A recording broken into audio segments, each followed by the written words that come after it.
সেদিন ফাল্গুনী পূর্ণিমার রূপসী সন্ধ্যা, চন্দ্রকে গ্রাস করল রাম।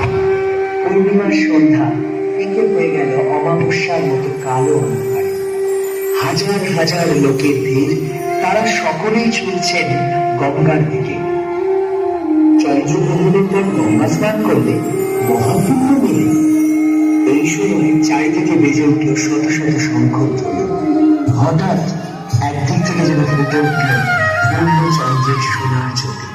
এইদিকে জগন্নাথ মিশ্রের গায়ে জন্ম নিল এক মহান দেব শিশু। তার লীলা খেলায় মোহিত হল জগৎ। এই যেন স্বয়ং ভগবান শ্রীকৃষ্ণের এক অন্য